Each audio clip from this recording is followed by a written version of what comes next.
时请勿站立于走道间。出入请携带票根。请留意您的随身物品。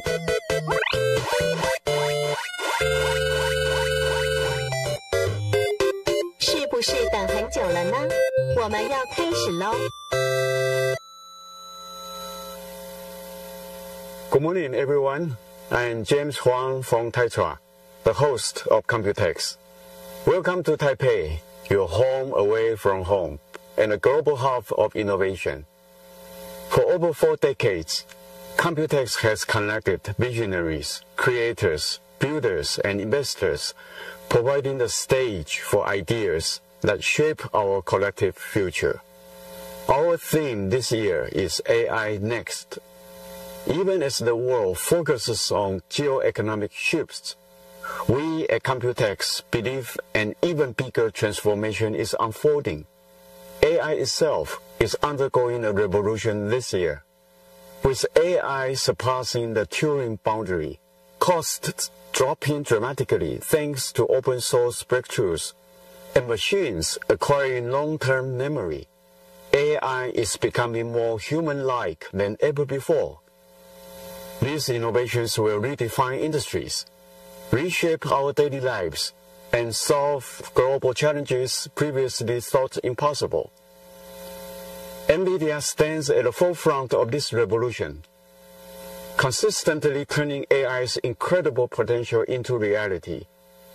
We are honored to have Jensen lead this year's Computex CEO keynote, and excited for the vision he will share.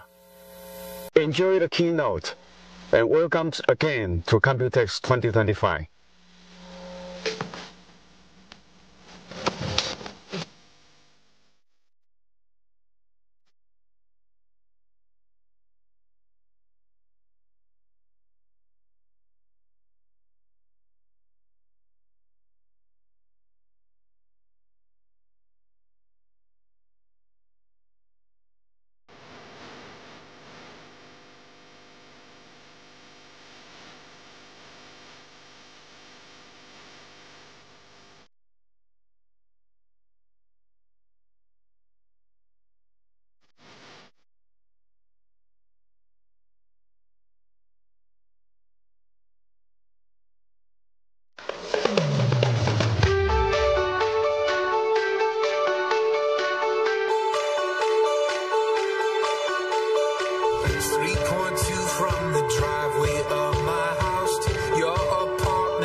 And I'll tell you one thing's been on my mind. This world we live in, well, it's yours and mine. Let's make it brighter while we got time. We are people that make it happen. You and me just reach out and grab it. And I don't know what you've been told, but it's our time, yeah, it's our world. We're all people that make it happen.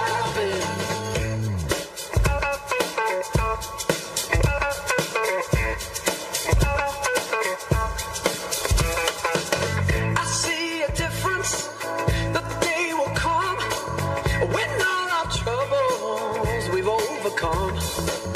We climb the mountain just to see the sun. Ooh, transformation has just begun. We're all people that make it happen. You and me just reach out and grab it. I don't know what you've been told, but it's our time, yeah, it's our world. We're all people that make it happen.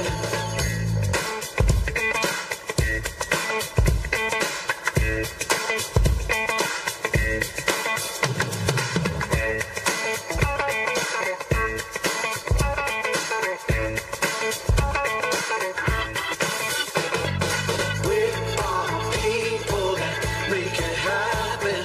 You and me just reach out and grab it.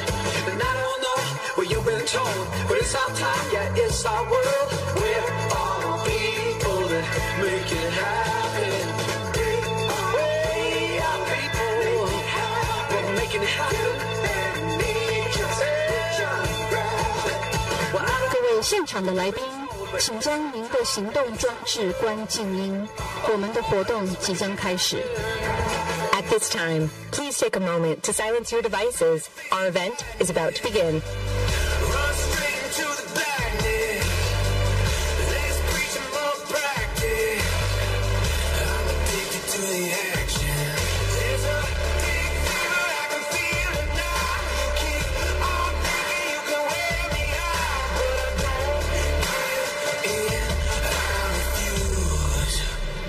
I won't let up. I won't let up. I won't let up.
to a weapon or a drug. You can be the outcast, to be the backlash of somebody's lack of love. Or you can start speaking up.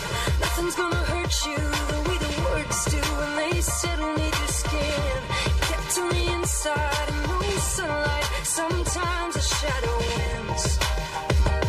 But I wonder what would happen if you say what you wanna say and let the words fall out. Honestly, I wanna see you be brave. What you wanna say and let the words fall out. Honestly, I wanna see you be brave. Just wanna see you. I just wanna see you. Just wanna see you. I wanna see you be brave. Just wanna see you. I just wanna see you. Just wanna see you. I wanna see you be brave. Everybody's been there. Everybody's been stared down by the enemy. Falling for the fear and to disappear and bow down to the mighty. Don't run.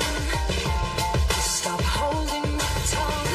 Maybe there's a way out of the cage where you.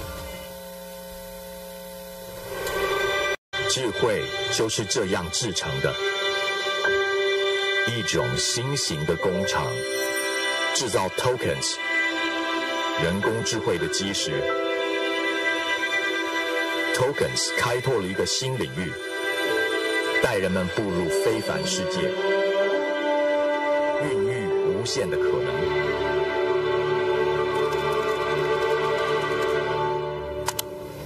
tokens 将图像化为科学数据，描绘宇宙天文，引领未来的探索者。在地球上，它复印我们的城市，帮助我们克服今日的困难。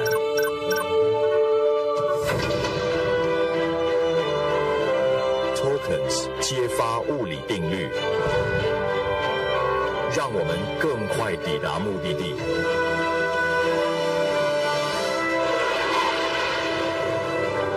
并且不断向前。tokens 可以提前发现疾病的征兆，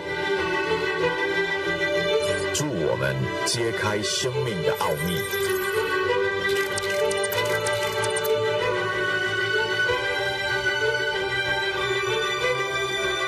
他们研究人体动作，协助我们达到最佳状态，还将现实带入虚拟世界。他们助我们精进技能。有瑕疵的电路板在右边，需要我帮你拿去修理吗？好的，谢谢。tokens 不仅教会机器人如何行动，还给世界带来欢乐。请把这些送到护理站，为我们提供助力。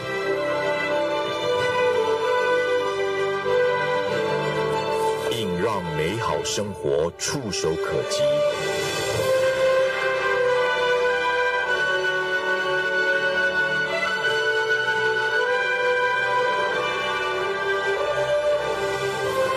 让我们携手并进，勇敢探索人类未曾想象的可能。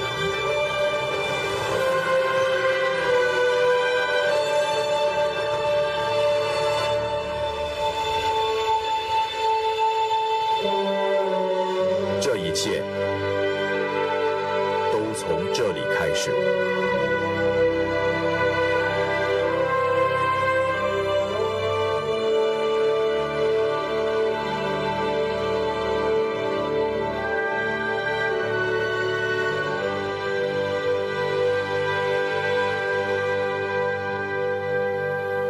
女士们、先生们，欢迎 NVIDIA 创办人暨执行长黄仁勋先生。Welcome to the stage, NVIDIA founder and CEO, Jensen Huang.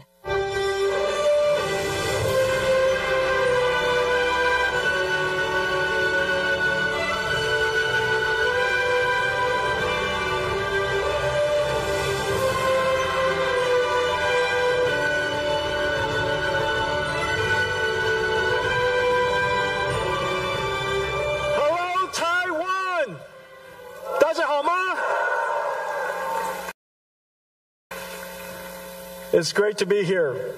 My parents are also in the audience. 我爸爸妈妈来，他们在哪里？ They're up there.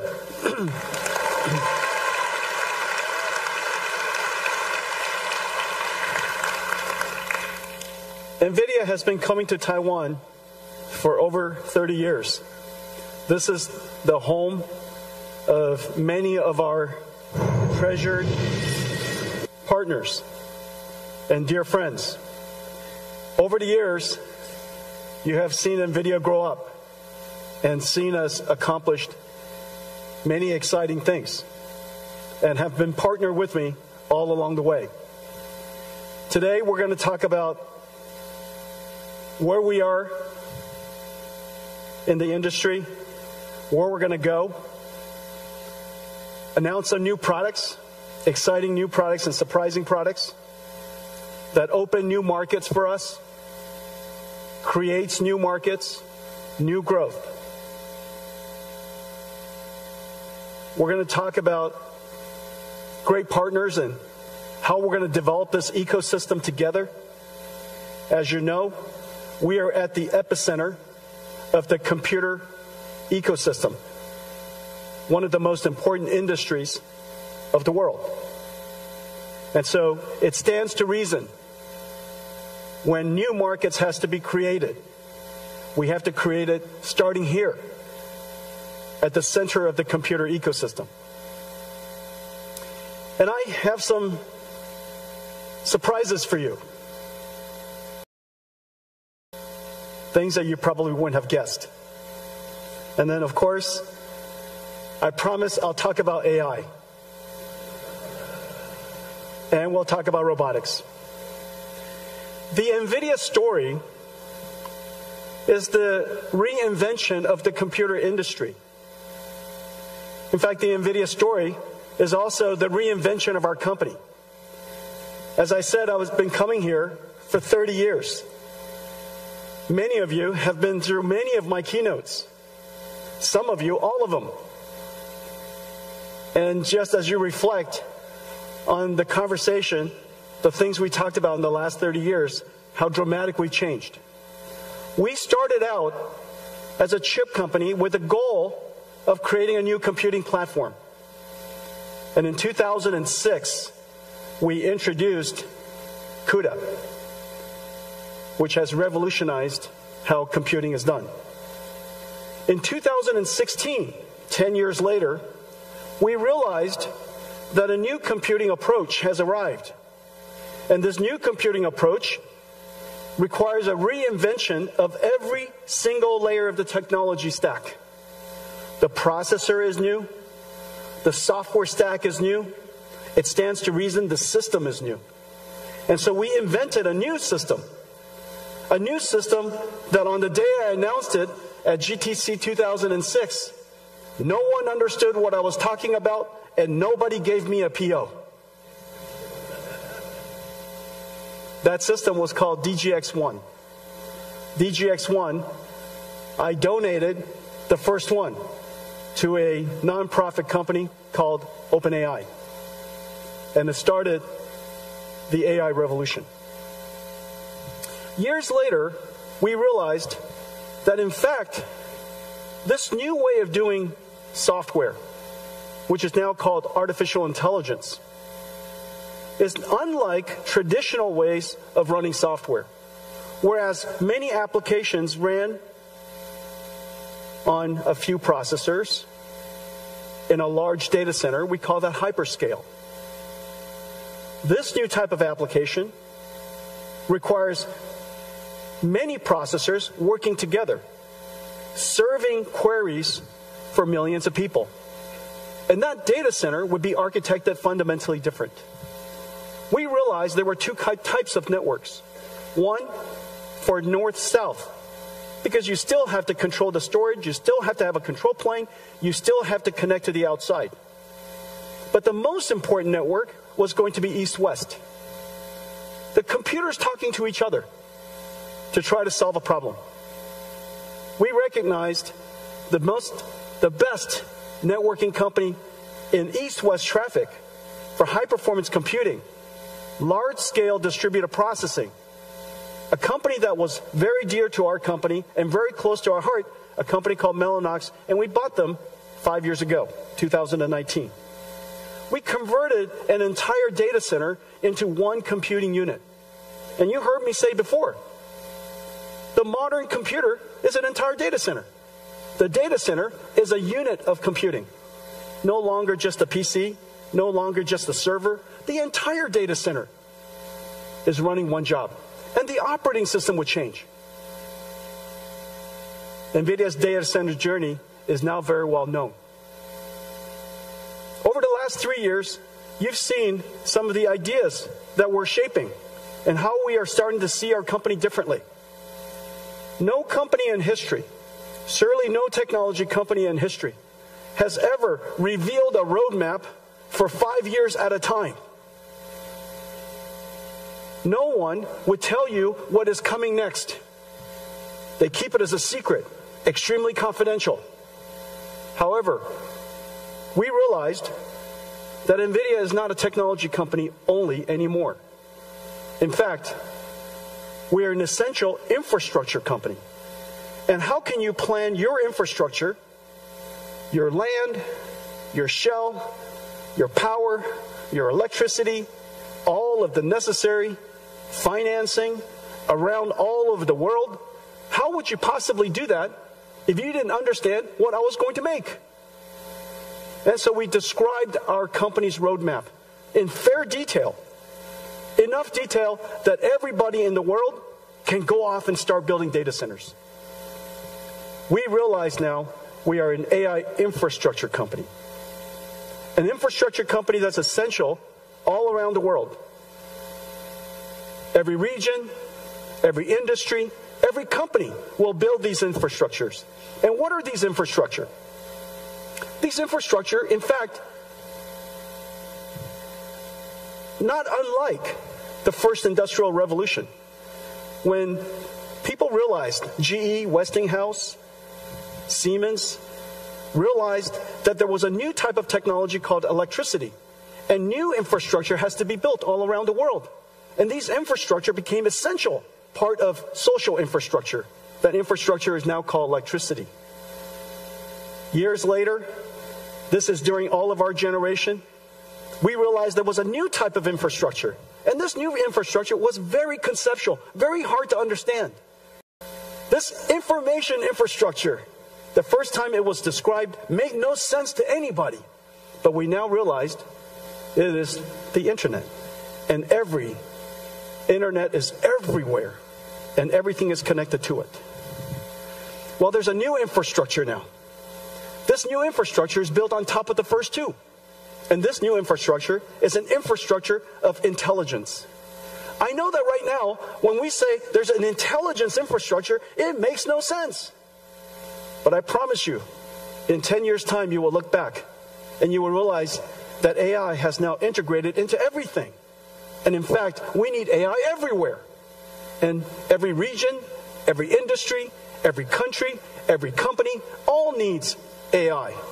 AI has now part of infrastructure.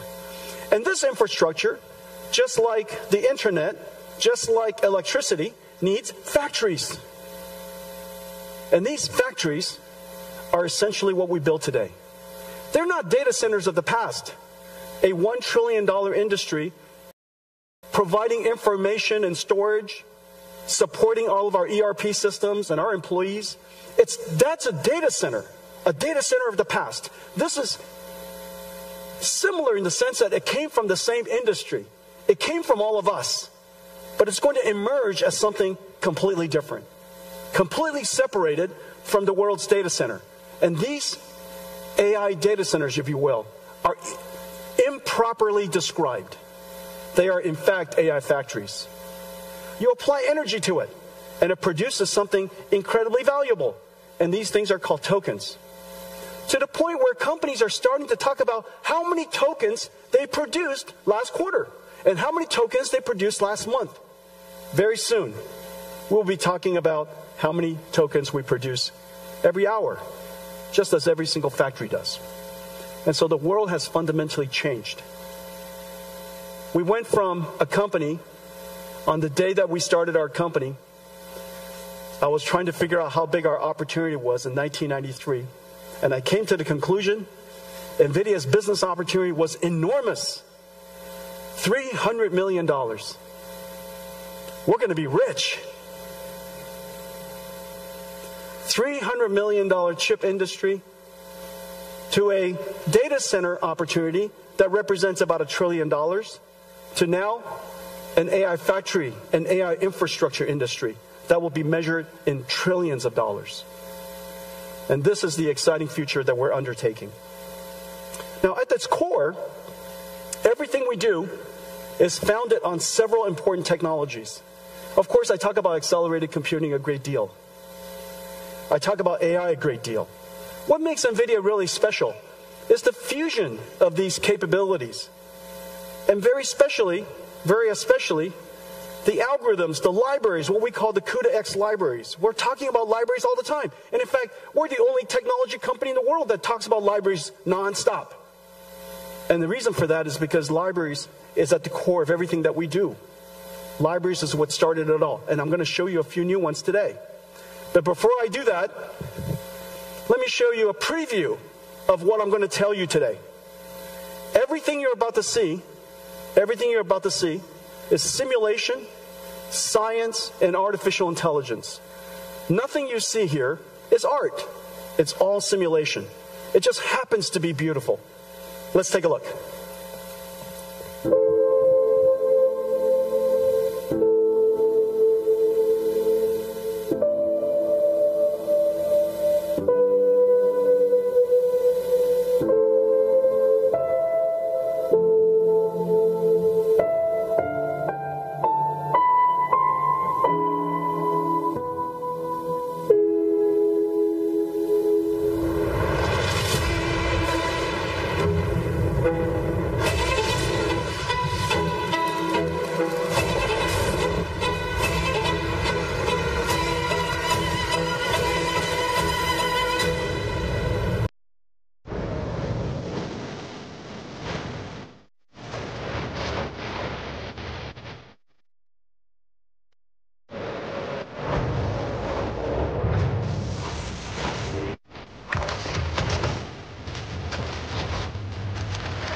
This is real-time computer graphics I'm standing in front of.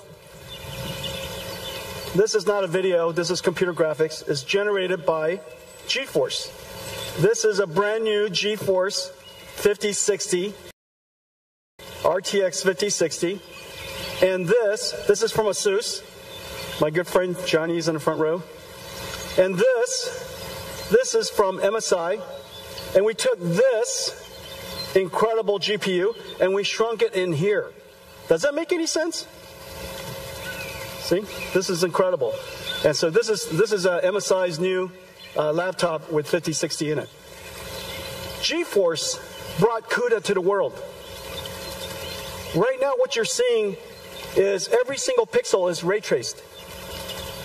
How is that possible that we're able to simulate photon and deliver this kind of frame rate at this resolution? Well, the reason for that is artificial intelligence. We're only rendering 1 out of 10 pixels.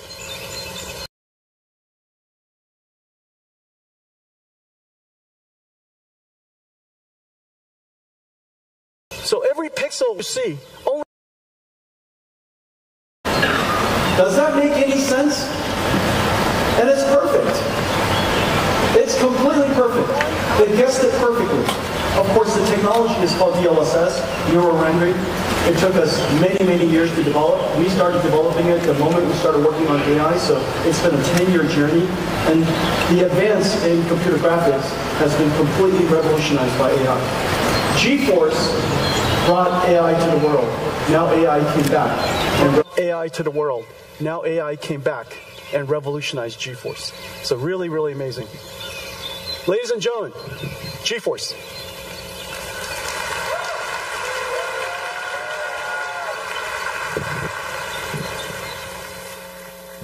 You know, when you're CEO, you have many children. And GeForce brought us here. And now, all of our keynotes is 90% not GeForce.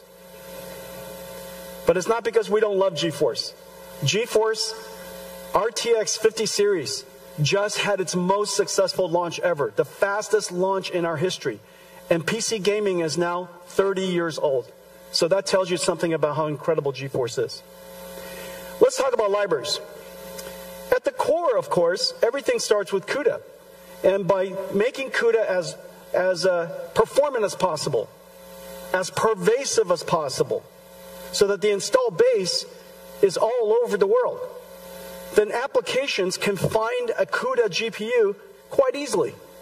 The larger the installed base, the more developers want to create libraries. The more libraries, more amazing things are done, better applications, more benefits to users, they buy more. Important. However, accelerated computing is not general purpose computing. General purpose computing writes software, everybody writes it in, Python or C or C++, and you compile it. The methodology for general purpose computing is consistent throughout. Write the application, compile the application, run it on a CPU. However, that fundamentally doesn't work in accelerated computing, because if you could do that, it would be called a CPU. What's the point of not just changing the CPU so you could write the software, compile the software, run it on a CPU? The fact that you would have to do something different is actually quite sensible. And the reason for that is because so many people worked on general purpose computing, trillions of dollars of innovation. How is it possible that all of a sudden a few widgets inside a chip and all of a sudden computers become 50 times faster, 100 times faster? That makes no sense. And so the logic that we applied is that we could accelerate applications if you understood more about it. You can accelerate applications if you were to create an architecture that are better suited to accelerate, to run at the speed of light, 99% of the runtime, and just even though it's only 5% of the code, which is quite surprising. Most applications, small parts of the code consumes most of the runtime. We made that observation, and so we went after one domain after another. I just showed you computer graphics. We also have numerics. This is CuPy numeric. This is CuPy is the most pervasive numerical library. Arial and Shona. Arial is the world's first GPU accelerated radio signal processing for 5G and 6G. Once we make it software defined, then we can put on top of it AI. So now we could bring AI to 5G and 6G. Parabricks for genomics analysis, MONAI for medical imaging, Earth-2 for weather prediction, CU quantum systems, CU equivariance and CU tensor, contraction of tensor mathematics, Megatron. This whole row, this whole column here consists of all of our deep learning and all of our libraries necessary for training as well as inference. for deep learning. This revolutionized computing. And it all started with all these libraries. Not just CUDA, but cuDNN. On top of cuDNN, there was Megatron, then TensorRT-LLM, and then now lately, this brand new operating system for large AI factories, Dynamo. cuDF for data frames like Spark and SQL. Structured data can be accelerated as well. cuML, classical machine learning. Warp, a Pythonic framework for describing CUDA kernels. Incredibly successful. cuOpt, mathematical operations, optimizations, things like traveling salesperson, the ability to optimize highly constrained, large number of variables, type of problems like supply chain optimization. This is an incredible success. I'm very excited about cuOpt, cuDSS and cuSparse for sparse structure simulators. Those are used for CAE and CAD, fluid dynamics, finite element analysis, incredibly important for EDAs and CAE industry. And then, of course, cuLitho, one of the most important libraries for computational lithography. Mask making could easily take a month. And that mask making process is extremely computationally intensive. And now with cuLitho, we could accelerate that computation by 50 times, 70 times. As a result, this is going to set the stage, open the world for applying AI to lithography in the future. We have great partners here. TSMC is using cuLitho quite extensively. ASML, Synopsys, excellent partners working with us in cuLitho. So the libraries themselves is what makes it possible for us, one domain of application after another domain of science, after another domain of physics, to be able to accelerate those applications. But it also opens up markets for us. We look at particular regions and particular markets and we say that area could really be important to transform to the new way of doing computing. If general purpose computing, after all these years, has run its course, why hasn't it run its course in every single industry? So one of the most important industries, of course, is telecommunications. Just as the world's cloud data centers have now become software-defined, it stands to reason that telecommunication should also be software-defined. And so that's the reason why we've taken now some 6 years to refine and optimize a fully accelerated radio access network, RAN stack, that does incredible performance. For data rate per megawatt, or data rate per watt, we are now on par with the state-of-the-art ASICs. And so once we could do that, once we could achieve that level of performance and functionality, then after that we can layer on top AI. And so we have great partners here. You could see SoftBank and T-Mobile, Indosat and Vodafone are doing trials. Nokia, Samsung, Kyocera are working with us on the full stack. Fujitsu and Cisco are working on the systems. And so now we have the ability to introduce the idea of AI on 5G or AI on 6G along with AI on computing. We're doing that with quantum computing. Quantum computing is still at the noisy intermediate scale quantum, called NISQ. However, there are many, many good applications we could already start to do. And so we're excited about that. We're working on a quantum classical or quantum GPU computing platform. We call it CUDA-Q, working with amazing companies around the world. GPUs could be used for pre-processing and post-processing, for error correction, for control. And so in the future, I predict that all supercomputers will have quantum accelerators, all have quantum QPUs connected to it. And so a supercomputer would be a QPU with QPUs and GPUs and some CPUs. And that would be the representation of a modern computer. So working with a lot of great companies in this area. AI. 12 years ago, we started with perception. AI models that can understand patterns, recognize speech, recognize images. That was the beginning. The last 5 years, we've been talking about generative AI, the ability for AI to not just understand, but to generate. And so it could generate from text to text. We use that all the time in ChatGPT. Text to images, text to video, video to text, images to text. Almost anything to anything. which is the really amazing thing about AI, that we've discovered a universal function approximator, a universal translator. It can translate from anything to anything else if we can simply tokenize it, represent the bits of information.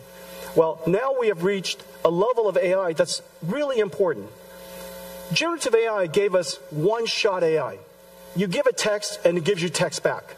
That was 2 years ago when we first engaged ChatGPT. That was the big, amazing breakthrough. You give it text, and it gives you text back. It predicts the next word, predicts the next paragraph. However, intelligence is much more than just what you've learned from a lot of data that you've studied. Intelligence includes the ability to reason, to be able to solve problems that you've not seen before, to break it down step by step, to maybe apply some rules and theorems to solve a problem you've never seen, to be able to simulate multiple options and weigh its benefits. Some of the technology you might have heard about, chain of thought, breaking it down step by step, tree of thought, coming up a whole bunch of paths. All of these technologies are leading the ability for AI to be able to reason. Now, the amazing thing is, once you have the ability to reason, and you have the ability to perceive, that is, let's say, multimodal read PDFs, you could do search, you can use tools, you have now agentic AI. This agentic AI just does something that I've just described all of us do. We're given a goal, we break it down step by step, we reason about what to do, what's the best way to do it, we consider its consequences, and then we start executing the plan. The plan might include doing some research, might include doing some work, using some tools. It might include reaching out to another AI agent to collaborate with it. Agentic AI is basically understand, think, and act. Well, understand, think, and act is the robotics loop. Agentic AI is basically a robot in a digital form. These are going to be really important in the coming years. We're seeing enormous progress in this area. The next wave, beyond that, is physical AI. AI that understands the world. They understand things like inertia, friction, cause and effect. That if I roll a ball and it goes under a car, depending on the speed of the ball, it probably has permanence. You might be able to reason that if there's a table in front of you and you have to go to the other side, the best way to do it is not to go right through it. The best way is maybe go around it or underneath it. To be able to reason about these physical things is really essential to the next era of AI. We call that physical AI. And so in this particular case, you're seeing us simply prompt the AI, and it generates videos to train a self-driving car in different scenarios, and I'll show you more of that later. That's a dog. It said, generate me a dog, generate me one with a bird, with people. And it started out with the image on the left. And then the phase after that, we take reasoning systems, generative systems, physical AI, and this level of capability would now go into a physical embodiment. We call it a robot. If you could imagine that you can prompt an AI to reach and pick up a bottle, of course you could imagine telling a robot to reach out and pick up the bottle. The AI capability today has the ability to do those things. Well, the computer that's where we're going in the near future. The computer that we're building to make this possible has properties that are very different than the previous. The revolutionary computer called Hopper came into the world about 3 years ago, and it revolutionized AI as we know it. It became probably the most popular, most well-known computer in the world. In the last several years, we've been working on a new computer to make it possible for us to do inference time scaling, or basically thinking incredibly fast. Because when you think, you're generating a lot of tokens in your head, if you will. You're generating a lot of thoughts, and you iterate in your brain before you produce the answer. So what used to be one-shot AI is now going to be thinking AI, reasoning AI, inference time scaling AI. And that's going to take a lot more computation. And so we created a new system called Grace Blackwell. Grace Blackwell does several things. It has the ability to scale up. Scale up means to turn what is a computer into a giant computer. Scale out is to take a computer and connect many of them together and let the work be done in many different computers. Scaling out is easy. Scaling up is incredibly hard. Building larger computers that is beyond the limits of semiconductor physics is insanely hard. And that's what Grace Blackwell does. Grace Blackwell broke just about everything. And all of you in the audience, many of you are partnering with us to build Grace Blackwell systems. I'm so happy to say that we're in full production, but we can also say it was incredibly challenging. Although the Blackwell system based on HGX has been in full production since the end of last year and has been available since February, we are now just putting online all the Grace Blackwell systems. They're coming online all over the place every single day. It's available in CoreWeave now for several weeks.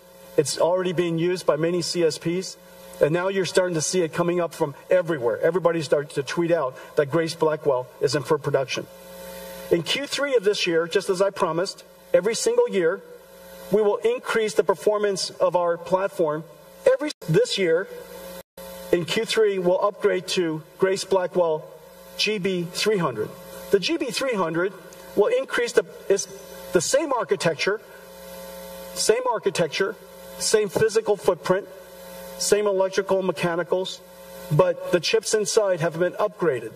It has upgraded with a new Blackwell chip, is now 1.5 times more inference performance, has 1.5 times more HBM memory, and it has 2 times more networking. And so the overall system performance is higher. Well, let's take a look at what's inside Grace Blackwell. Grace Blackwell starts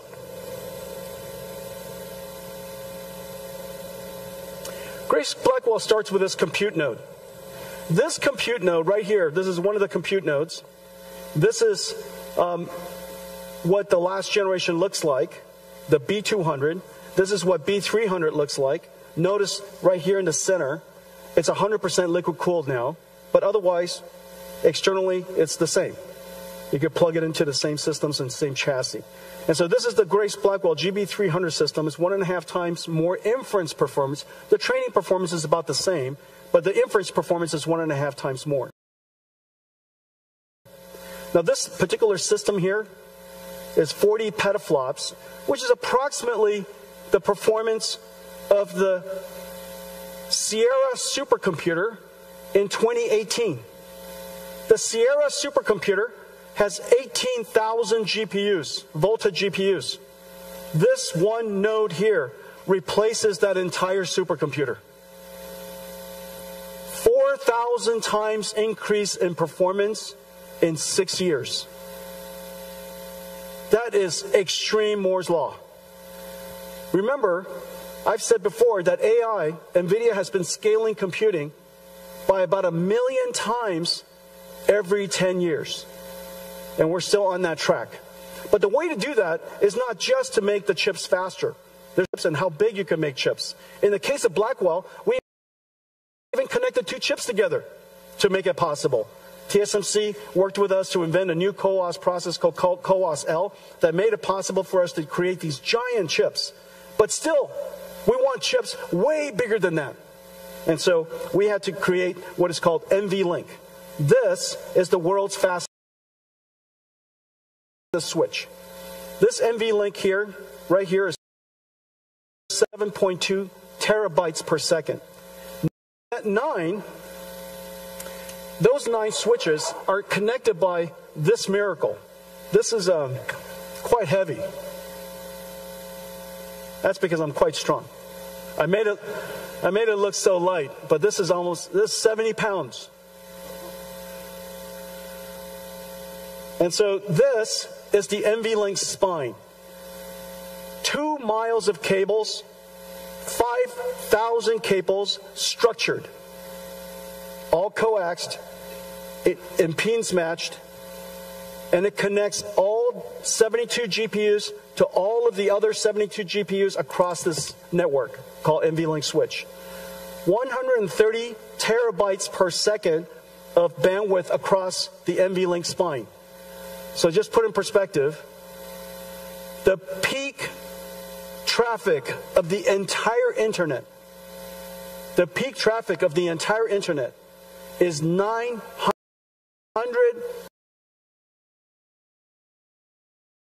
terabits per second.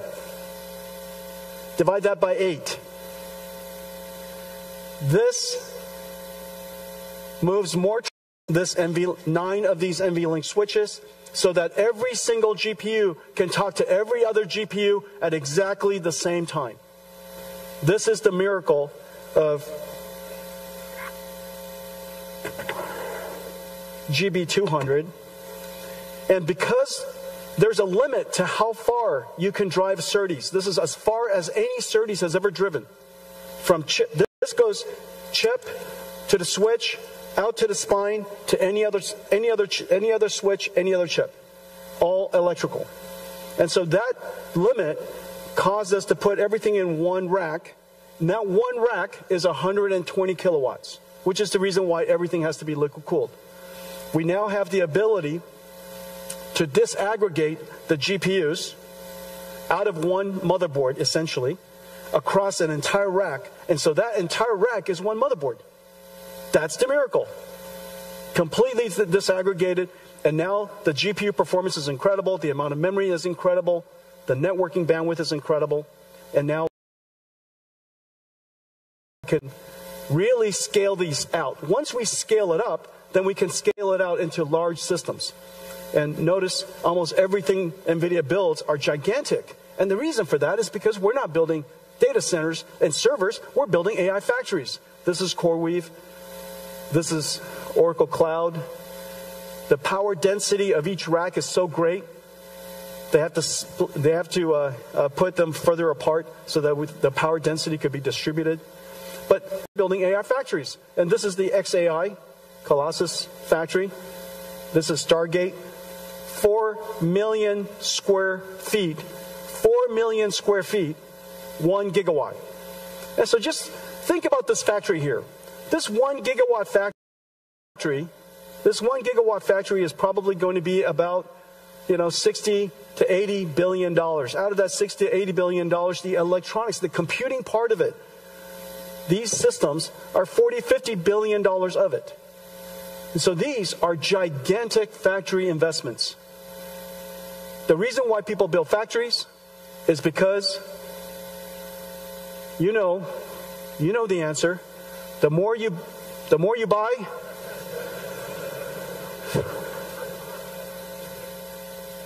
say it with me. The more you buy, the more you make. That's what factories do. Okay.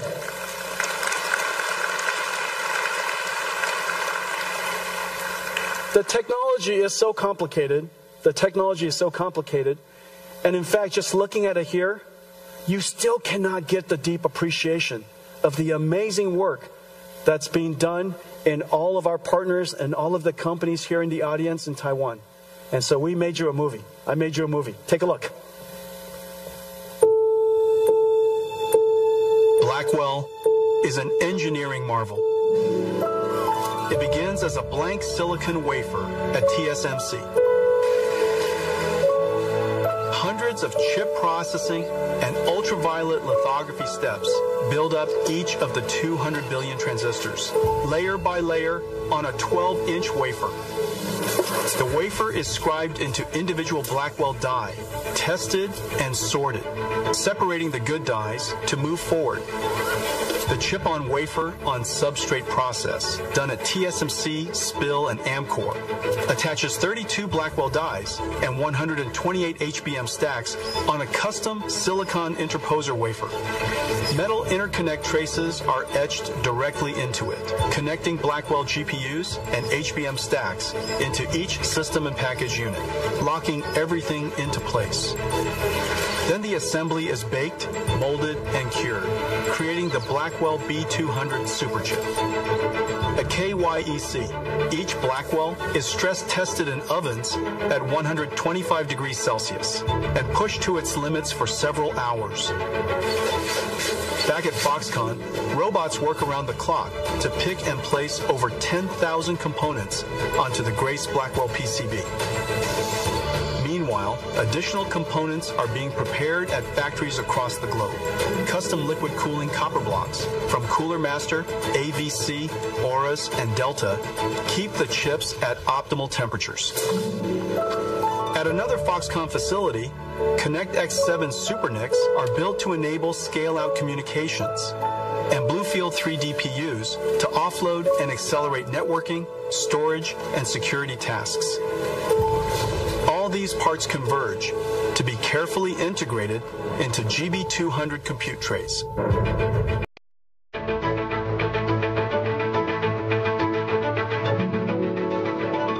NVLink is the breakthrough high-speed link that NVIDIA invented to connect multiple GPUs and scale up into a massive virtual GPU. The NVLink switch tray is constructed with NVLink switch chips, providing 14.4 terabytes per second of all-to-all bandwidth. NVLink spines form a custom blind-mated backplane, integrating 5,000 copper cables to deliver 130 terabytes per second of all-to-all bandwidth. This connects all 72 Blackwells, or 144 GPU dies, into one giant GPU. From around the world, parts arrive. From Foxconn, Wistron, Quanta, Dell, Asus, Gigabyte, HPE, Supermicro, and other partners to be assembled by skilled technicians into a rack-scale AI supercomputer. In total, 1.2 million components, 2 miles of copper cable, 130 trillion transistors, weighing 1,800 kilograms. From the first transistor etched into a wafer to the last bolt fastening the Blackwell rack, every step carries the weight of our partners' dedication, precision, and craft. Blackwell is more than a technological wonder. It's a testament to the marvel of the Taiwan technology ecosystem.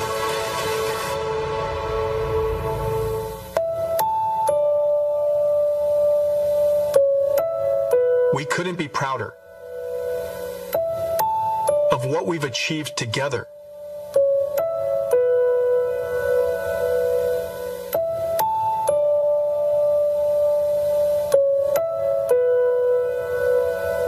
Thank you, Taiwan.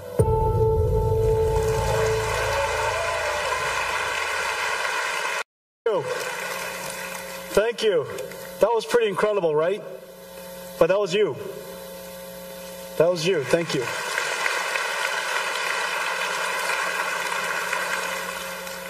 Well, Taiwan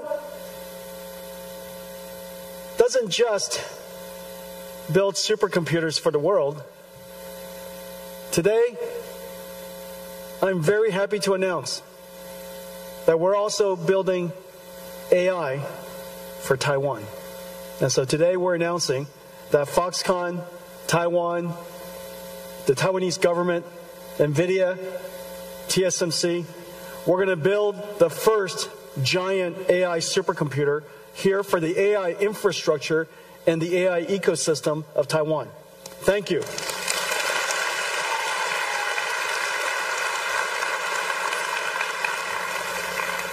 Is there anybody who needs an AI computer? Any AI researchers in the audience?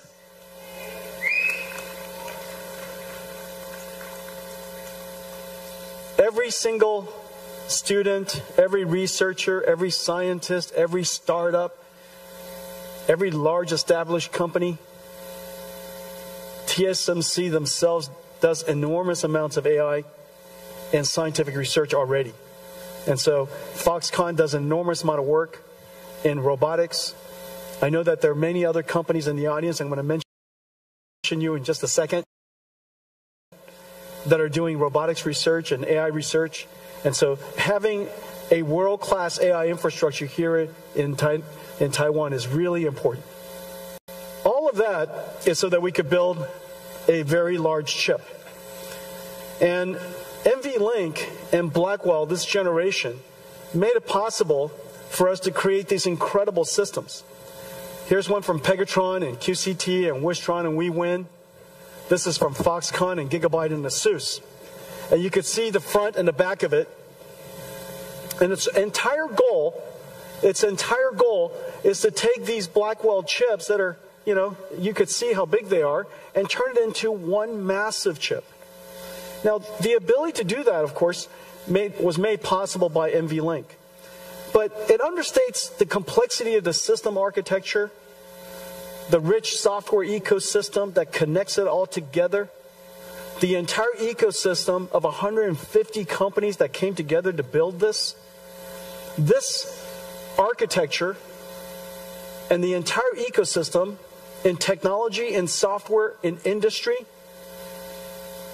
has been the work of 3 years. This is a massive industrial investment. And now, we would like to make it possible for anybody who wants to build data centers. It could be a whole bunch of NVIDIA GB200s or 300s and accelerated computing systems from NVIDIA. It could be somebody else. And so today, we're announcing something very special. We're announcing NVIDIA NVLink Fusion. NVLink Fusion is so that you can build semi-custom AI infrastructure. Not just semi-custom chips, because those are the good old days. You want to build AI infrastructure, and everybody's AI infrastructure could be a little different. Some of you could have a lot more CPUs, and some of it could have a lot more NVIDIA GPUs, and some of it could be somebody's semi-custom ASICs. And those systems are so insanely hard to build. And they're all missing this one incredible ingredient. This incredible ingredient called NVLink. NVLink so that you could scale up these semi-custom systems and build really powerful computers. And so today we're announcing the NVLink Fusion. NVLink Fusion kind of works like this. This is the NVIDIA platform, 100% NVIDIA. You got NVIDIA CPU, NVIDIA GPU, the NVLink switches, the networking from NVIDIA called Spectrum-X or InfiniBand, NICs, network interconnects, switches, and all of the entire system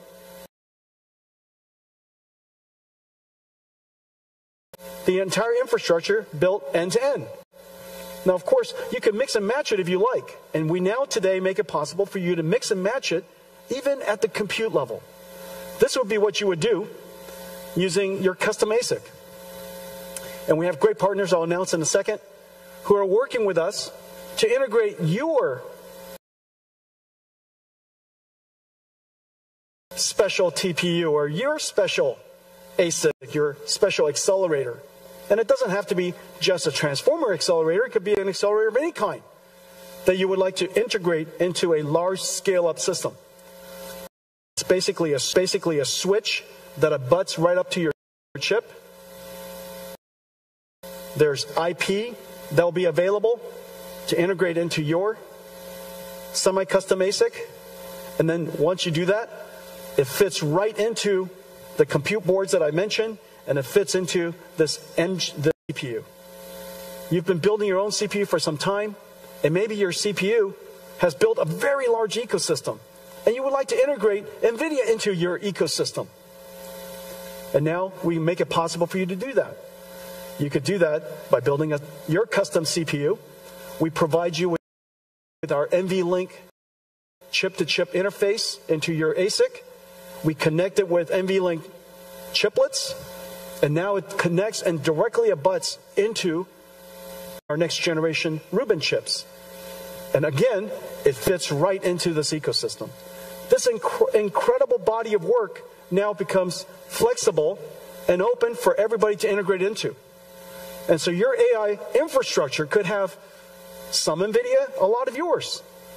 A lot of yours, you know, and a lot of CPUs, a lot of ASICs, maybe a lot of NVIDIA GPUs as well. And so in any case, you have the benefit of using the NVLink infrastructure and the NVLink ecosystem, and it's connected perfectly to Spectrum X. And all of that, you know, is industrial strength and has the benefit of an enormous ecosystem of industrial partners who have already made it possible. So this is the NVLink Fusion. Whether you buy completely from us, that's fantastic. Nothing gives me more joy than when you buy everything from NVIDIA. I just want you guys to know that. But tremendous joy if you just buy something from NVIDIA. Okay. And so we have some great partners. L-Chip, Astera Labs, Marvell, and one of our great partners, MediaTek, are going to be partnering with us to work with ASIC or semi-custom customers, hyperscalers, who would like to build these things, or CPU vendors who would like to build these things, and they would be their semi-custom ASIC provider. We also have Fujitsu and Qualcomm who are building their CPUs with NVLink to integrate into our ecosystem, and Cadence and Synopsys. We've worked with them to transfer our IP to them so that they can work with all of you and make that IP available to all of your chips. So this ecosystem is incredible. But this just highlights the Fusion ecosystem. Once you work with them, you instantly get integrated into the entire larger NVIDIA ecosystem that makes it possible for you to scale up into these AI supercomputers. Now let me talk to you about some new product categories.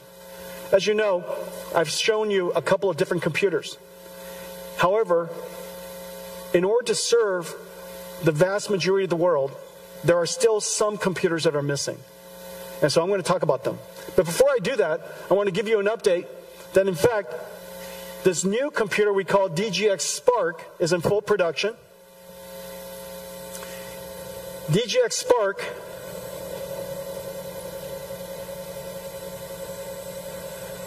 will be ready, will be available shortly, probably in a few weeks. We have tremendous partners working with us. Dell, HPI, ASUS, MSI, Gigabyte, Lenovo. Incredible partners working with us. And this is the DGX Spark. This is actually a production unit. This is our version. This is our version. However, our partners are building a whole bunch of different versions. This is designed for AI native developers. If you're a developer, you're a student, you're a researcher, and you don't want to keep opening up the cloud and getting it prepared, and then when you're done scrubbing it, okay, but you would just like to have your own, basically your own AI cloud sitting right next to you, and it's always on, always waiting for you. It allows you to do your prototyping, early development, and this is what's amazing. This is DGX Spark. It's 1 petaflops and 128 gigabytes. In 2016, when I delivered... This is just the bezel. I can't lift the whole computer. It's 300 pounds. This is DGX1. This is 1 petaflops and 128 gigabytes. Of course, this is 128 gigabytes of HBM memory. And this is 128 gigabytes of LPDDR5X. The performance is, in fact, quite similar. But what's most important is that the work that you could work on this is the same work you could do here. It's an incredible achievement over just the course of about 10 years. Okay, so this is DGX Spark for anybody who would like to have their own AI supercomputer. And it's, I'll let all of our partners price it for themselves. But one thing for sure, everybody can have one for Christmas. Okay.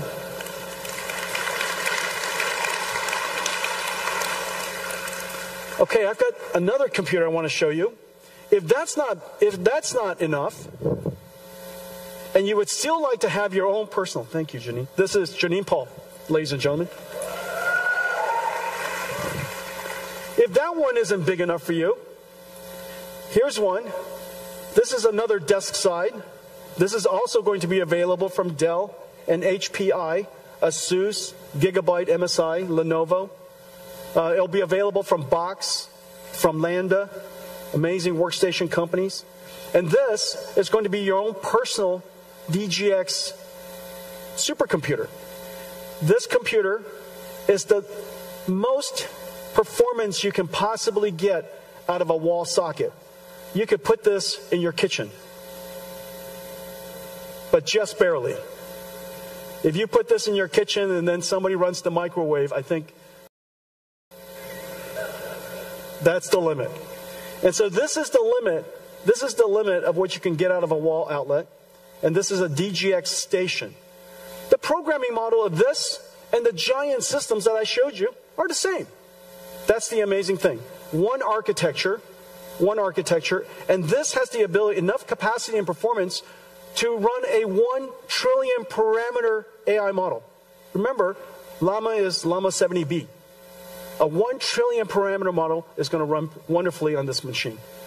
Okay, so that's the DGX station. So now let's talk about, remember these systems are, thank you, Jenny. These systems are AI natives. They're AI native computers. They're computers built for this new generation of software. It doesn't have to be x86 compatible. It doesn't have to run traditional IT software. It doesn't have to run hypervisors. It doesn't have to run it doesn't have to run Windows.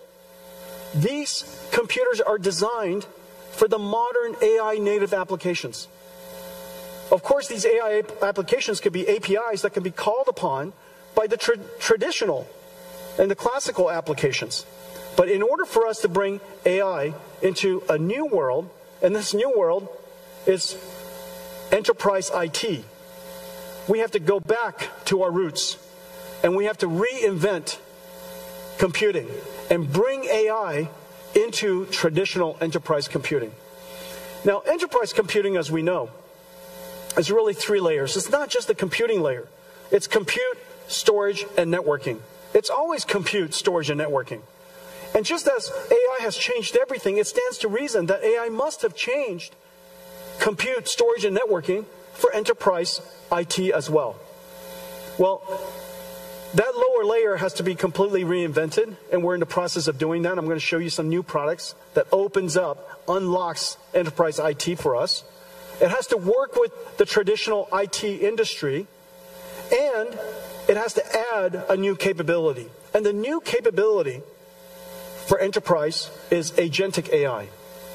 Basically, digital marketing campaign manager, a digital researcher, a digital software engineer, digital customer service, digital chip designer, digital supply chain manager, digital versions, AI versions of all of the work that we used to do. And as I mentioned earlier, agentic AI has the ability to reason, use tools, work with other AIs. So in a lot of ways, these are digital workers. They're digital employees. The world has a shortage of labor. We have a shortage of workers. By 2030, by about 30 to 50 million shortage. It's actually limiting the world's ability to grow. And so now we have these digital agents that can work with us. 100% of NVIDIA software engineers now have digital agents working with them so that they can help them, assist them in developing better code and more productively. And so in the future, you're going to have this layer, that's our vision. You're going to have a layer of agentic AIs, AI agents. And so what's going to happen to the world? What's going to happen to enterprise? Whereas we have HR for human workers, we're going to have IT becoming the HR of digital workers. And so we have to create the necessary tools for today's IT industry, today's IT workers, to be able to manage, improve, evaluate a whole family of AI agents that are working inside their company. And so that's the vision of what we want to build. But first, we have to reinvent computing. Remember what I said. Enterprise IT works on x86 software, such as hypervisors from VMware or IBM Red Hat or Nutanix. It runs a whole bunch of classical applications. And we need to have computers that do the same thing while it adds this new capability. While it has this new capability called Agent AI. And so let's take a look at that.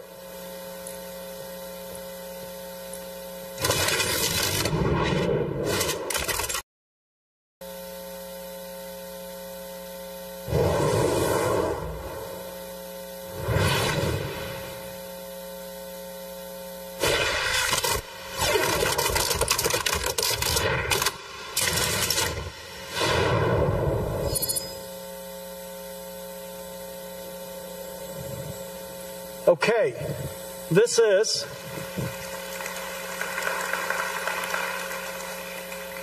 the brand new RTX Pro Enterprise and Omniverse server.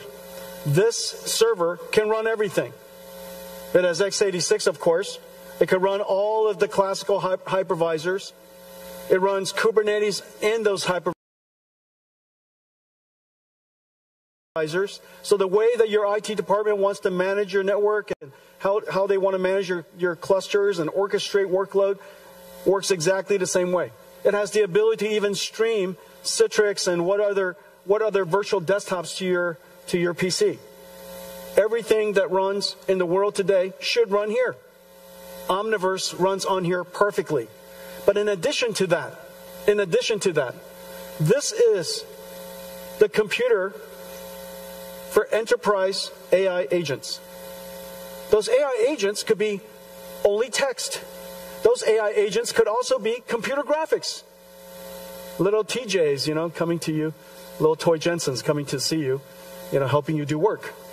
And so those AI agents could be either in text form, it could be in graphics form, it could be in video form.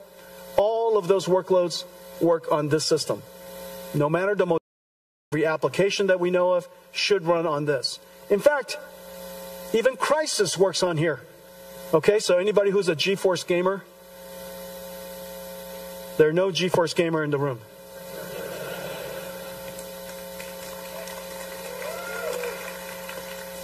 Okay, what connects these 8 GPUs, the new Blackwell RTX Pro 6000s, is this new motherboard. This new motherboard is actually a switched network.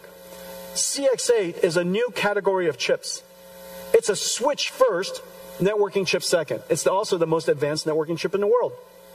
This is now in volume production, CX8. In the CX8, you plug in the GPUs. The CX8s are in the back. PCI Express connected here. CX8 communicates between them. And the networking bandwidth is incredibly high at 800 gigabits per second. And this is the transceiver that plugs into here. So each one of these GPUs have their own networking interface. All of the GPUs are now communicating to all of the other GPUs on east-west traffic. Incredible performance. Now the surprising part is this, how incredible it is. So this is RTX Pro. This is the performance, and I showed you guys at GTC how to think about performance in the world of AI factories. The way to think about this is throughput. This is tokens per second, which is the y-axis. The more output your factory, the more tokens you produce. Okay, so throughput is measured in tokens per second. However, every AI model is not the same. And some AI models require much more reasoning. And so you need those AI models, you need the performance per user to be very high. So the tokens per second per user has to be high. And this is the problem with factories. Factories either like to have high throughput or low latency, but it doesn't like to have both. And so the challenge is how to create an operating system that allows us to have high throughput, the y-axis, while having very low latency, which is the y-axis, interactivity, tokens per second per user. And so this chart tells you something about the overall performance of the computer, of the overall computers of the factory. Look at all those different colors. It represents the different ways you have to configure all of our GPUs to achieve the performance. Sometimes you need pipeline parallelism. Sometimes you want expert parallelism. Sometimes you want to batch. Sometimes you want to do speculative decoding. Sometimes you don't. And so all of those different types of algorithms have to be applied separately and differently depending on the workload. And the Pareto, the outside area, the overall area of that curve represent the capability of your factory. Okay? And so notice something. Hopper is this is the most famous computer in the world, Hopper H100, the HGX, $225,000. Hopper is down there. And the Blackwell server you just saw, the enterprise server, is 1.7 times its performance. But this is amazing. This is Llama 70B. This is DeepSeek R1. DeepSeek R1 is 4 times. Now the reason for that, of course, the DeepSeek R1 has been optimized. And the DeepSeek R1 is genuinely a gift to the world's AI industry. The amount of computer science breakthrough is really quite significant, and has really opened up a lot of great research for researchers in the United States and around the world. Everywhere I go, DeepSeek R1 has made a real impact on how people think about AI and how think about inference and how think about reasoning AIs. They've made a great contribution to the industry and to the world. And so this is DeepSeek R1. The performance is 4 times the state-of-the-art H100. That kind of puts it in perspective, okay? And so if you're building enterprise AI, we now have a great server for you. We now have a great system for you. It's a computer you could run anything on. It's a computer that has incredible performance. And it, whether it's x86 or AI, all of it runs. Okay, our RTX Pro server is in volume production across all of our partners in the industry. This is likely the largest go-to market of any system we have ever taken to market. So thank you very much.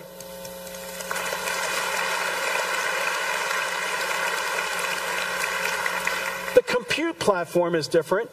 The storage platform is different. And the reason for that is because humans query structured databases like SQL.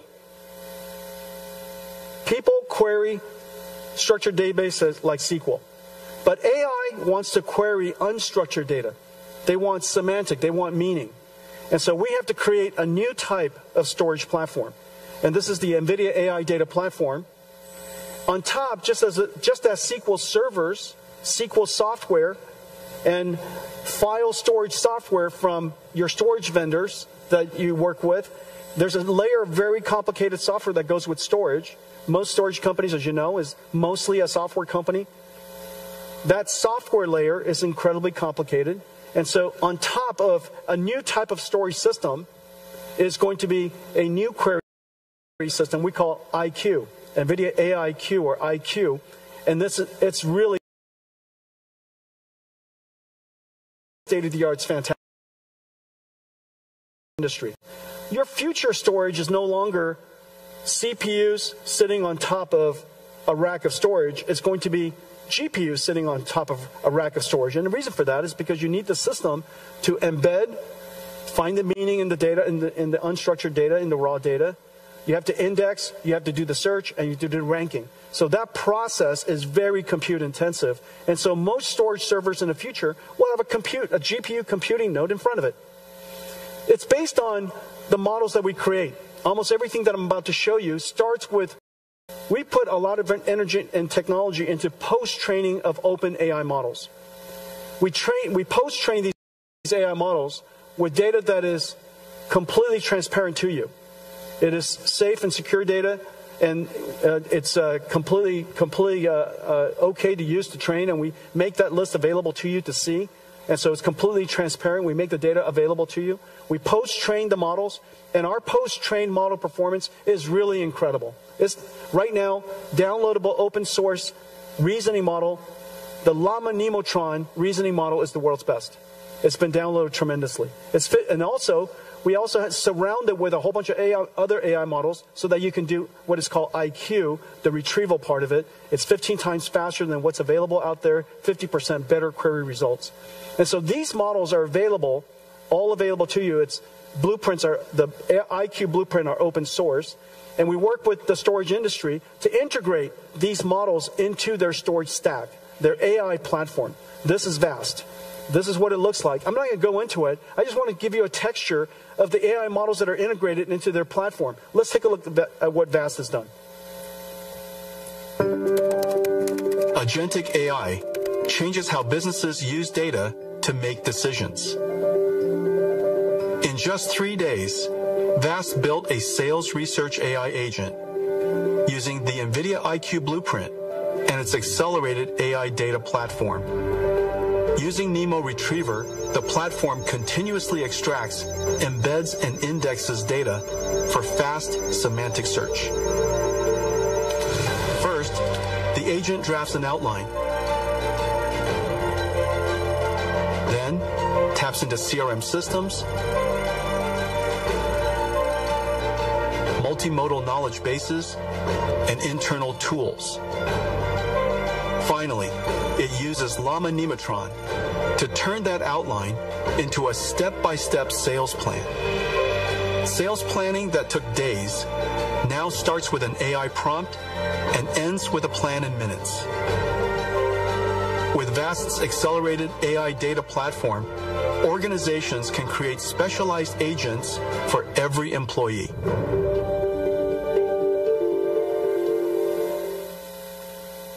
Okay, so that's VAST. Dell has a great AI platform, one of the world's leading storage vendors. Hitachi has a great AI platform, AI data platform. IBM is building an AI data platform with NVIDIA Nemo. NetApp is building an AI platform. As you could see, all of these are open to you. And if you're building an AI platform with a semantic query AI in front of it, NVIDIA Nemo is the world's best. Okay, so that gives you now compute for enterprise and storage for enterprise. The next part is a new layer of software called AI Ops. Just as supply chain has their ops, IT will have AI Ops. And they will curate data, they'll fine-tune the models, they'll evaluate the models, guardrail the models, secure the models, and we have a whole bunch of libraries of models necessary to integrate into the AI Ops ecosystem. We got great partners to help us do that, to take it to market for us. CrowdStrike is working with us. Data IQ is working with us. Data Robots is working with us. You can see these are all AI operations creating fine-tuning models and deploying models for agentic AI in enterprise. And you could see NVIDIA libraries and models integrated all over it. So Data Robots, here's Data Stacks. This is Elastic. I think I heard somewhere that they're downloaded 400 billion times. This is Nutanix. This is Red Hat. This is Trend Micro here in Taiwan. I think I saw Eva earlier. Okay, hi Eva. Okay, weights and biases. Okay, and so that's it. This is how we're going to bring the world and bring to the world's enterprise IT the ability to add AI to everything that you do. You're not going to rip out everything from IT, the enterprise IT organizations, because companies have to run. But we can add AI into it. And now we have systems that are enterprise ready with ecosystem partners, incredible ecosystem partners. I think I saw Jeff earlier. There's Jeff Clark, the great Jeff Clark. Been coming to Taiwan for as long as I have been coming to Taiwan. It's been a partner of yours for a long time. So there's Jeff Clark. And so our ecosystem partners, Dell and others, are going to take this platform, these platforms, to the world's enterprise IT. Okay, let's talk about robots. So agentic AIs, AI agents, a lot of different ways to say it, agents are essentially digital robots. Reason for that is because a robot perceives, understands, and plans. And that's essentially what agents do. But we would like to build also physical robots.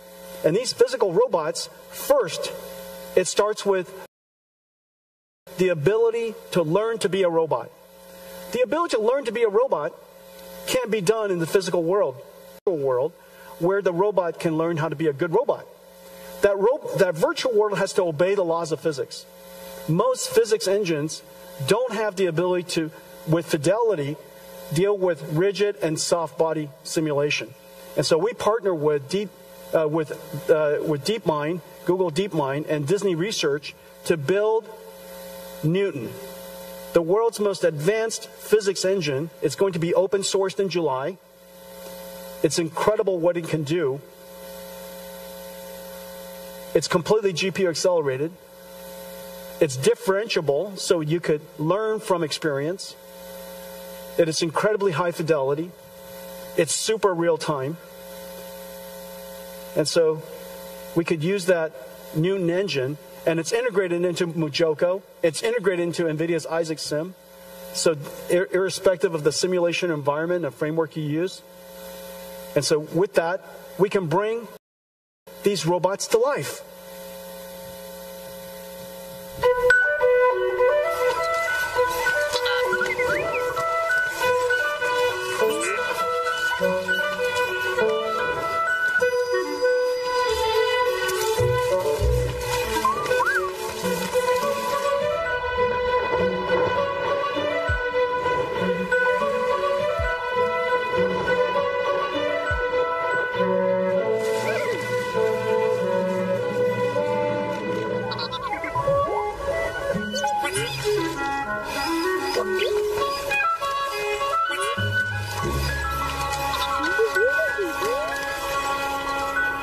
Want that? I want that. Can you imagine one of those little ones, or a few of them running around the house, chasing your dogs, driving them crazy? And so, did you see what was happening? It wasn't an animation, it was a simulation. And he was slipping and sliding in the sand, in the dirt. All of it was simulated. The software of the robot is running in the simulation. And so it wasn't animated, it was simulated. And so in the future, we'll take the AI models that we train and we put it into that robot in simulation and let it learn how to be a great robot. Well, we're working on several things to help the robotics industry. Now, you know that we've been working in autonomous systems for some time. Our self-driving car basically has 3 systems. There's the system for creating the AI model, and that's GB200, GB300. It's going to be used for that, training the AI model. Then you have Omniverse for simulating the AI model. And then when you're done with that AI model, you put that model, the AI, into the self-driving car. Okay, this year we're deploying Mercedes around the world, our self-driving car stack, end-to-end stack. But we create all of this, and the way we go to market is exactly the same that we work everywhere else. We create the entire stack, we open the entire stack, and for our partners, they use whatever they want to use. They could use our computer and not our library. They could use our computer, our library, and also our runtime. However much you would like to use, it's up to you. Because there's a lot of different engineering teams and different engineering styles and different engineering capabilities. We want to make sure that we provide our technology in a way that makes it as easy as possible for everybody to integrate NVIDIA's technology. You know, like I said, I love it if you buy everything from me, but just please buy something from me. Very practical. And so we're doing exactly the same thing in robotic systems, just like cars. And so this is our Isaac Groot platform. The simulation is exactly the same as Omniverse. The training system is the same. When you're done with the model, you put it inside this Isaac Groot platform. Isaac Groot platform starts with a brand new computer called Jetson Thor. This is just started in production. It is an incredible processor. Basically, a robotic processor goes to self-driving cars, and it goes into a humanoid robotic system. On top is an operating system we call NVIDIA Isaac. The NVIDIA Isaac operating system is the runtime. It does all of the neural network processing, the sensor processing, pipelines, all of it, and deliver actuated results.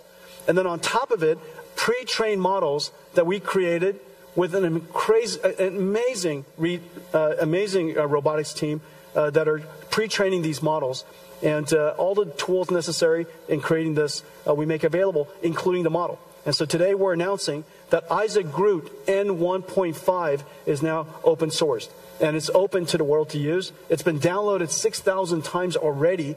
And the popularity and the likes and the appreciation from the community is incredible. And so that's creating the model. We also open the way we created the model. The biggest challenge in robotics and AI overall is what is your data strategy? And your data strategy has to be, that's where a great deal of research and a great deal of technology goes into. In the case of robotics, human demonstration, just like we demonstrate to our children or a coach demonstrates to an athlete, you demonstrate using teleoperations. You demonstrate to the robot how to perform the task, and the robot can generalize from that demonstration, because AI can generalize and we have technology for generalization. You can generalize from that one demonstration other techniques, okay? And so what if you want to teach this robot a whole bunch of skills? How many different teleoperation people do you need? Well, it turns out to be a lot. And so what we decided to do was use AI to amplify the human demonstration systems. And so this is essentially going from real to real and using an AI to help us expand, amplify the amount of data that was collected during human demonstration to train an AI model. Let's take a look. The age of generalist robotics has arrived, with breakthroughs in mechatronics, physical AI, and embedded computing. Just in time, as labor shortages limit worldwide industrial growth.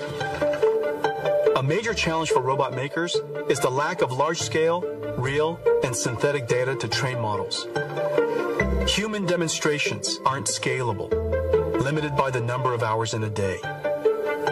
Developers can use NVIDIA Cosmos Physical AI World Foundation models to amplify data. Groot Dreams is a blueprint built on Cosmos for large-scale synthetic trajectory data generation, a reel-to-reel data workflow. First, developers fine-tune Cosmos with human demonstrations recorded by teleoperation of a single task in a single environment. Then, they prompt the model with an image and new instructions to generate dreams or future world states. Cosmos is a generative model, so developers can prompt using new action words without having to capture new teleop data. Once a large number are generated, Cosmos reasons and evaluates the quality of each dream. But these dreams are still just pixels. Robots learn from actions. The Groot Dream videos. This is then used to train the robot model. Groot Dreams lets robots learn a huge variety of new actions with minimal manual captures. So a small team of human demonstrators can now do the work of thousands. Groot Dreams brings developers another step closer to solving the robot data challenge.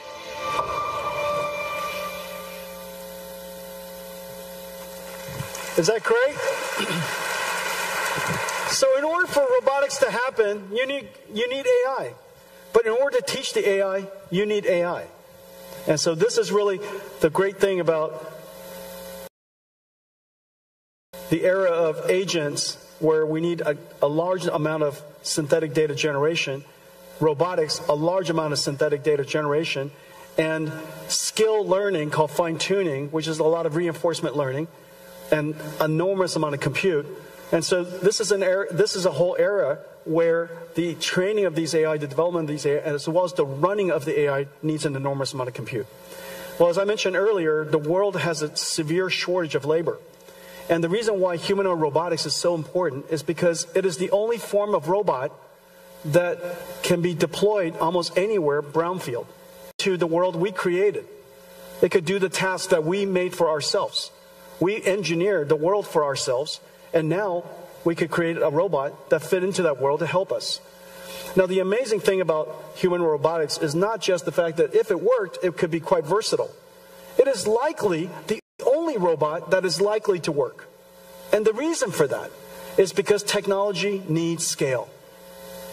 Most of the robotic systems we've had so far are too low volume. And those low-volume systems will never achieve the technology scale to get the flywheel going far enough, fast enough, so that we're willing to dedicate enough technology into it to make it better. But human or robot, it is likely to be the next multi-trillion-dollar industry. And the technology innovation is incredibly fast. And the consumption of computing and data centers, enormous. But this is one of those applications that needs 3 computers. One computer is an AI for learning. One computer is a simulation engine where the AI can learn how to be a robot in a virtual environment, and then also the deployment of it. Everything that moves will be robotic. As we put these robots into the factories, remember, the factories are also robotic. Today's factories are so incredibly complex. This is Delta's manufacturing line, and they're getting it ready for a robotic future. It is already robotics and software defined, and now in the future there will be robots working in it. In order for us to create robots and design robots that operate in as a fleet, as a team, working together in a factory that is also robotic, we have to give it Omniverse to learn how to work together. And that digital twin, you now have a digital twin of the robot, you have a digital twin of all of the equipment, you're going to have digital twin of the factory. Those nested digital twins are going to be part of what Omniverse is able to do. This is Delta's digital twin.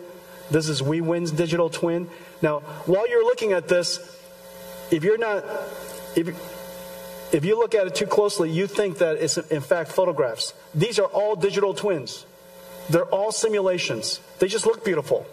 The image just looks beautiful, but they're all digital twins. This is Pegatron's digital twin. This is Foxconn's digital twin. This is Gigabyte's digital twin. This is Quanta's. This is Wistron's. TSMC is building a digital twin of their next fab.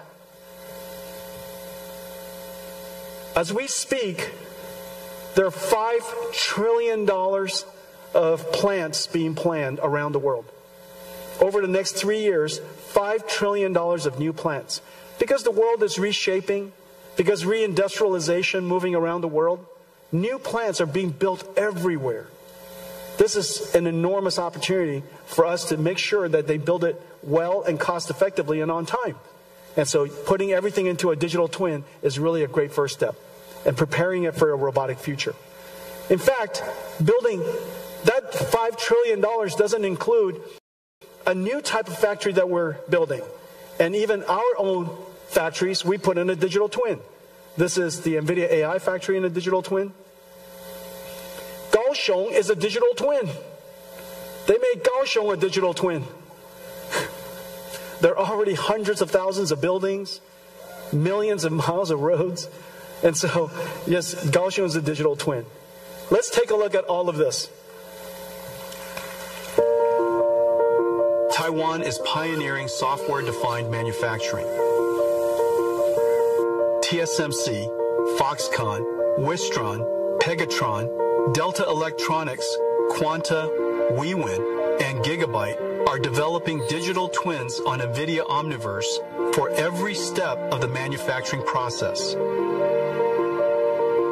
TSMC with MedAI generate 3D layouts of an entire fab from 2D CAD and develop AI tools on CUOPT that can simulate and optimize intricate piping systems across multiple floors, saving months of time. Quanta, Wistron, and Pegatron plan new facilities and production lines virtually prior to physical construction, saving millions in costs by reducing downtime. Pegatron simulates solder paste dispensing, reducing production defects. Quanta uses Siemens Teamcenter X with Omniverse to analyze and plan multi-step processes. Foxconn, Wistron, and Quanta simulate power and cooling efficiency of test data centers with Cadence Reality Digital Twin. And to develop physical AI-enabled robots, each company uses its digital twin as a robot gym to develop, train, test, and simulate robots. Whether manipulators, AMRs, humanoids, or vision AI agents as they perform their tasks or work together as a diverse fleet. And when connected to the physical twin with IoT, each digital twin becomes a real-time interactive dashboard. Pegatron uses NVIDIA Metropolis to build AI agents who help employees learn complex techniques. Taiwan is even bringing digital twins to its cities.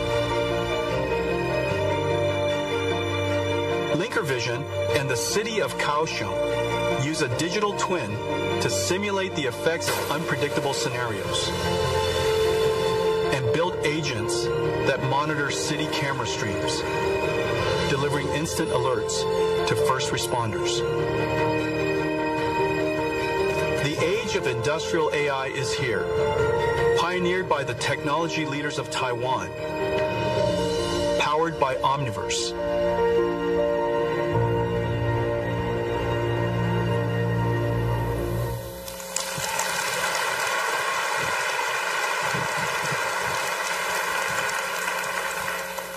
My entire keynote is your work. It's so excellent.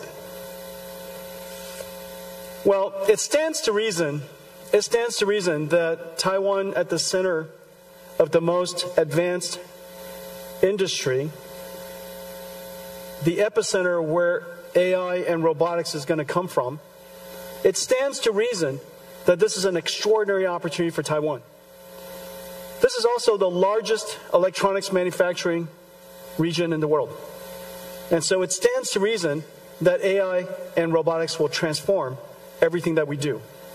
And so it's really quite extraordinary that for one of the first times in history that the work you do has revolutionized every industry, and now it's going to come back to revolutionize yours. At the beginning, I said that GeForce brought AI to the world.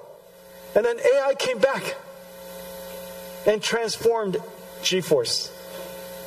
You brought AI to the world. AI will now come back and transform everything that you do. It's been a great pleasure working with all of you. Thank you.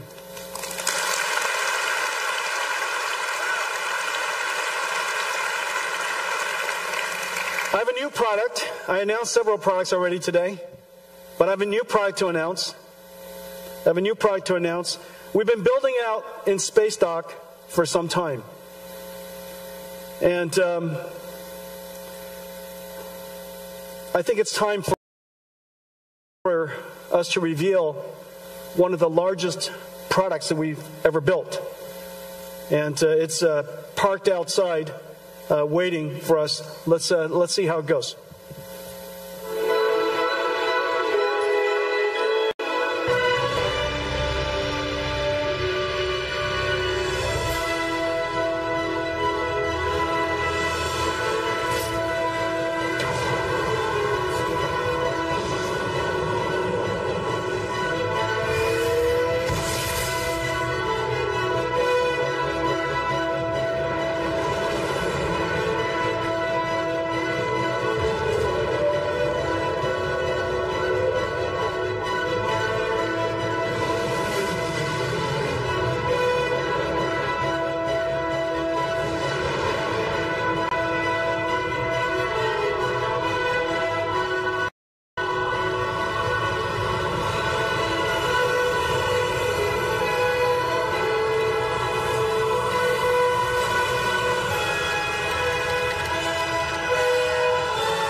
NVIDIA Constellation.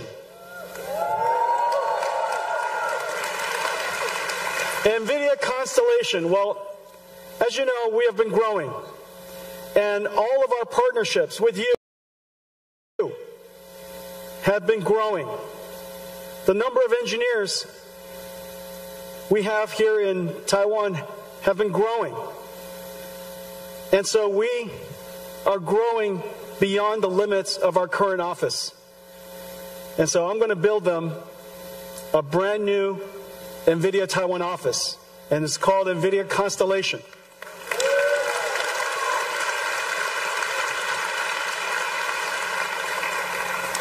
We've also been selecting the sites.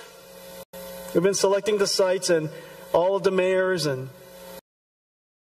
all the different cities have been very kind to us. And I think we got some nice deals. I'm not sure. It seems quite expensive.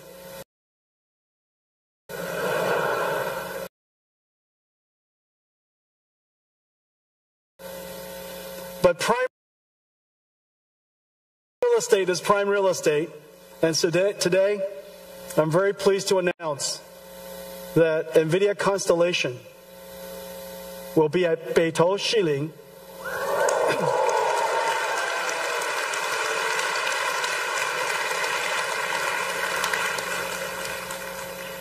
We have negotiated the transfer of the lease from the current owners of that lease.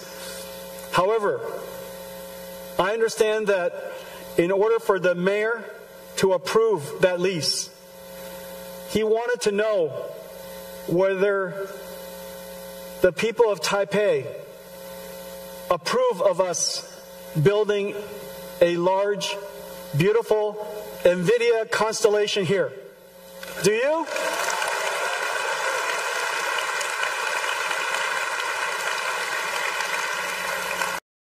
It's going to be NVIDIA Constellation. We're going to build it. We're going to start building as soon as we can. We need the office space. NVIDIA Constellation, Beitou Shilin. Very exciting. Okay.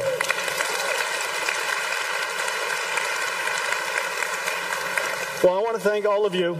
I want to thank all of you for your partnership over the years. We are at a once-in-a-lifetime opportunity. It is not an understatement to say that the opportunity ahead of us is extraordinary.